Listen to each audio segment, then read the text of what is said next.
Good afternoon. We have Ashleigh Barty for you. Who's going to go first?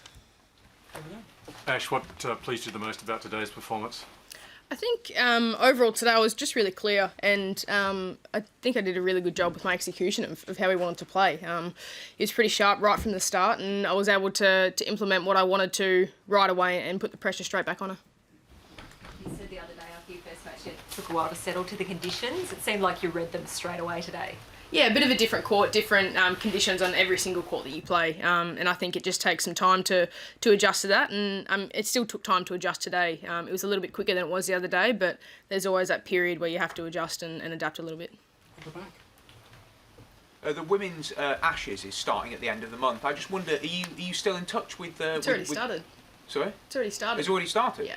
Well, are you still in touch with, it's game 2 today. Are you still in touch with many of those girls from your time playing cricket? And will you be? Are there kind of messages going back and forth?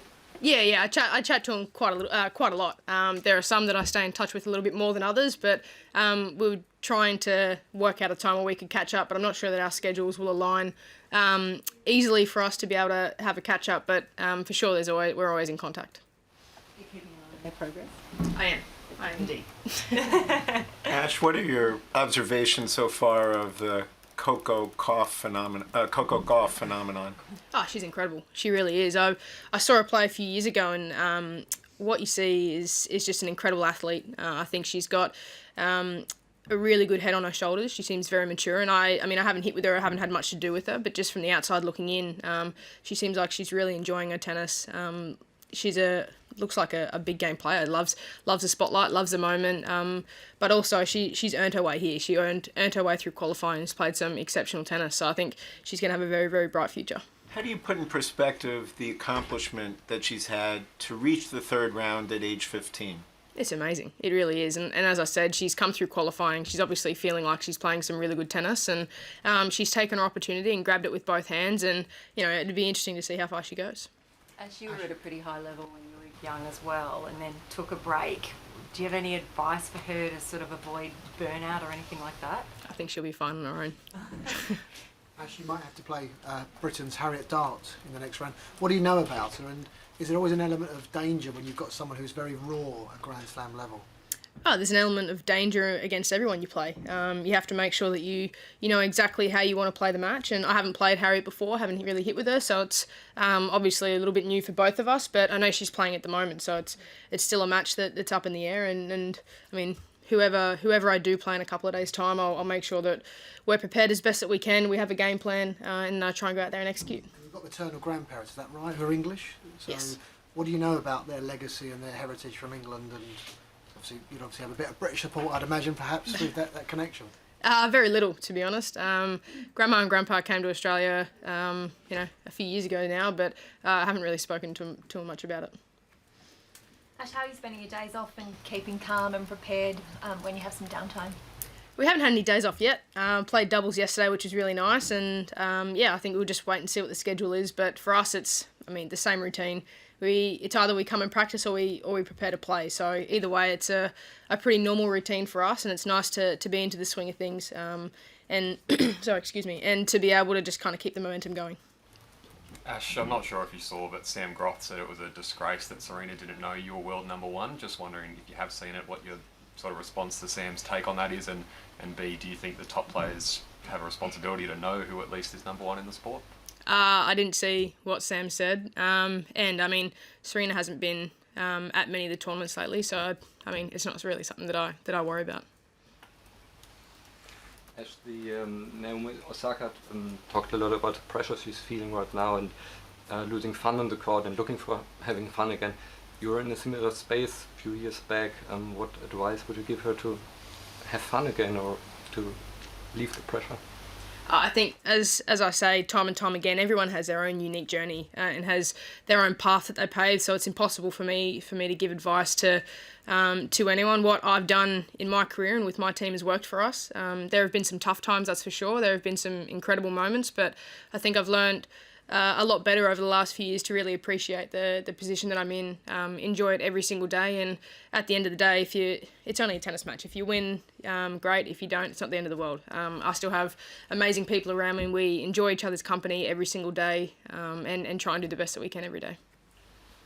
Ash, I was reading an interview when, I can't remember if it was you or if it was Ty's, that said, going back to your very first comeback tournament 3 years ago at that 50k event in Eastbourne, and you were unranked, you only got into the qualifying event because there were some spaces that opened up or were available? Yeah, So- the draw wasn't full. Yeah.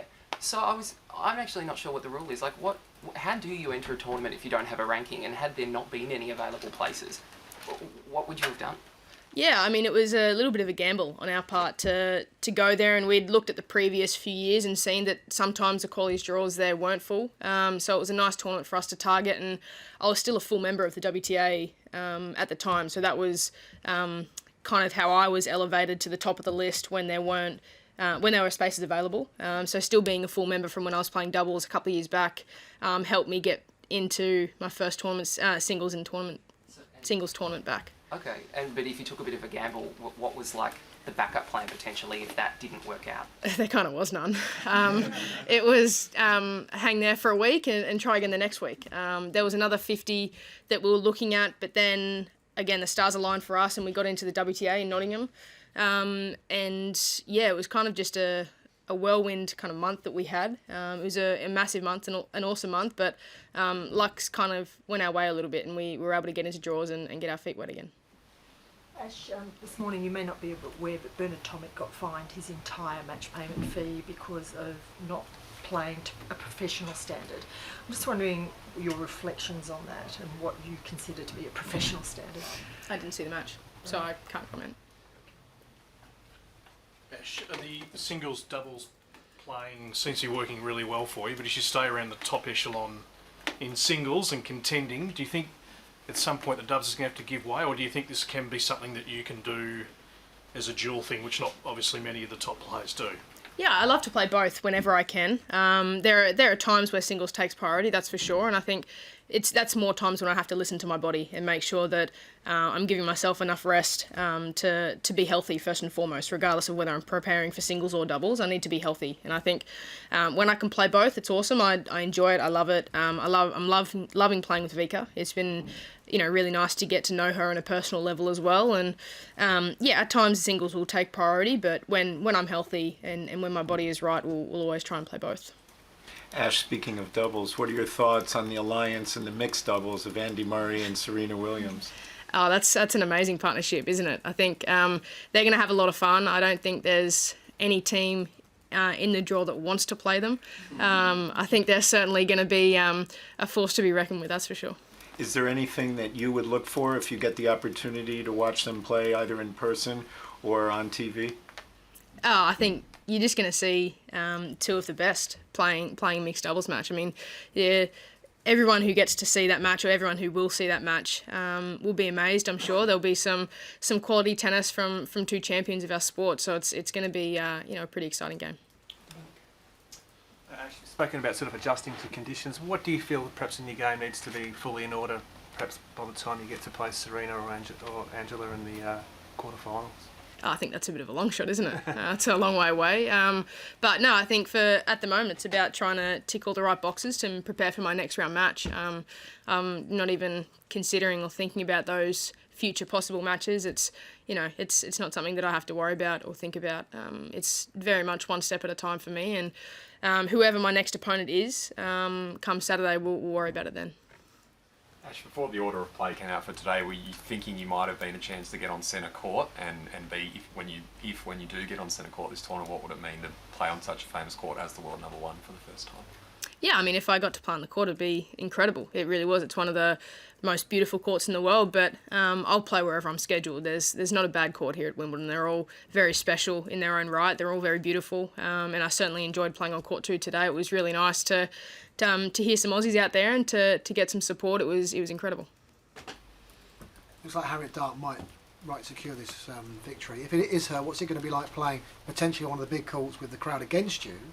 And how much level of detail do you do about your next opponent, or your coach does? Are they still going, or has she won? She's 4-1 up, so... So they're still going, so we don't know yet. I know. Chances might... Obviously, if it is her, what would it be like if you're playing a British crowd supporting an opponent? What does that feel like? Oh, if it is her, there's still a long way to go. I certainly wouldn't be playing a British crowd. I'm playing against Harriet, and yes, she'll get more support being in Britain as I would if we were in Australia. It's no different, but I mean, I don't need to worry about that for at least another couple of games if she closes it out, so we'll worry about it then. What sort of level of homework do you and your coach do on when you've not played an opponent before? So you really sort of forensic?